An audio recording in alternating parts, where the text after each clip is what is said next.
cheminer chaque semaine à la rencontre de la Bible et de son histoire, à la rencontre du Dieu de la Bible dans notre histoire.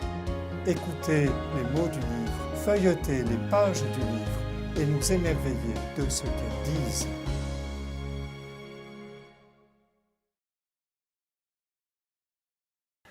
Dans l'Ancien Testament, la fête de la Pâque est suivie 50 jours plus tard par la fête de la moisson ou fête des semaines. Cette fête correspond également à la commémoration du don des 10 commandements au mont Sinaï. C'est au moment de cette fête que les disciples, dans le livre des Actes des Apôtres, vivent la Pentecôte, le don du Saint-Esprit. Saint Luc relate cet événement au tout début du livre des Actes des Apôtres, au chapitre 2. On voit d'abord le groupe des disciples tous ensemble dans le même lieu. Depuis des jours, ils ont prié, ils ont élu Matthias pour remplacer Judas, puisqu'il fallait que le collège des 12 soit reconstitué. Or, ce jour-là, il se passe quelque chose, un grand bruit, comme celui d'un coup de vent, et du feu, comme des langues qui se partagent. Tout cela vient du ciel et laisse voir l'intention de toucher chacune des personnes réunies.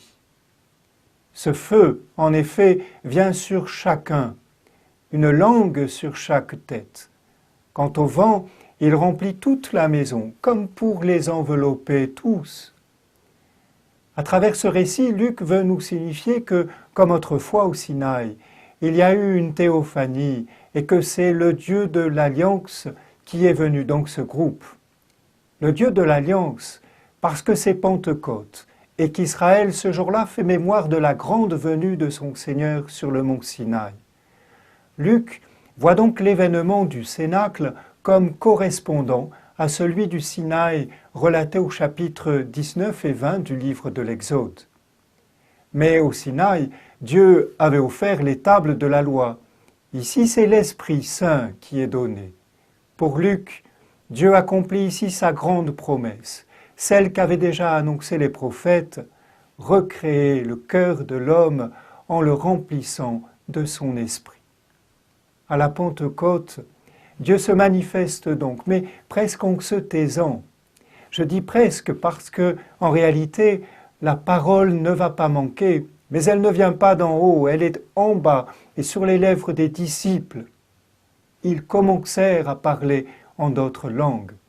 Ils commencèrent à parler. Un commencement, la genèse de l'Église.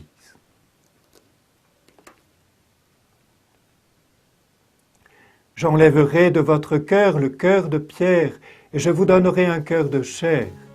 Je mettrai en vous mon propre esprit et je vous ferai marcher sur mes lois. Dans le livre du prophète Ézéchiel, au chapitre 36.